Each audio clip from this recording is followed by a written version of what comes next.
shown someone an iPhone 20 years ago, they'd have thought it was magic. It has within it as much processing power as in the supercomputers of the 1980s. The cell phone in your pocket today, as a matter of fact, is 1,000,000 times cheaper, 1,000,000 times smaller, and 1,000 times more powerful than a $60 million supercomputer that was half a building in size 40 years ago. This explosion in processing power presented designers with a headache. The core challenge in phone design is fingers have not changed their size in centuries. Here in Switzerland in 1971, some of the world's most eminent scientists began grappling with a very similar problem.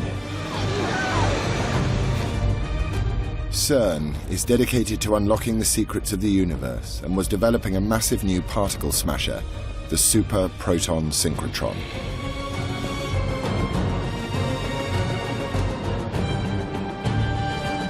With a circumference of 4 miles, it needed thousands of controls and switches to operate. If you have tens of thousands of things to control, you need tens of thousands at least of buttons, if not knobs to turn.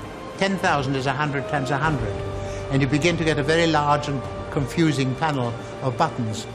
You need a system in which you zoom in on the problem you're currently solving and temporarily obscure everything else. Frank Beck and technician Bent Stumper came up with a solution. They called it the touchscreen. The idea had been tried before, but not like this, with multi-use buttons activated by the electrical charge within a human finger. One of the very first things a child can do is to point. So it's a very natural sort of thing to point at the thing you want and to get the answer immediately. If you could have a central button system, which is the touchscreen, then the man could be sitting there, and just by pointing to a device, he could address any equipment in the machine. They etched tiny wires onto the back of their screen, wires that detected a human touch. It's an idea that's still in use in modern smartphones. One electrode, if you like, is the pair of wires printed on a screen, and the other one is your finger.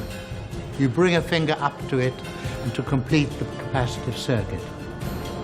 By 1976, the impressively named synchrotron was finally ready to go on the stream, controlled by the power of human touch. When the thing was finally brought in, I came and looked at it, and I touched the thing. And it was, I can't describe to you how exciting it was. It's like writing a poem and suddenly hearing it recited by somebody. It was absolutely wonderful. I didn't realize that there would be a million of them. I didn't realize that I would own one in my motor car and another one in my pocket. But I did realize that we got onto something great.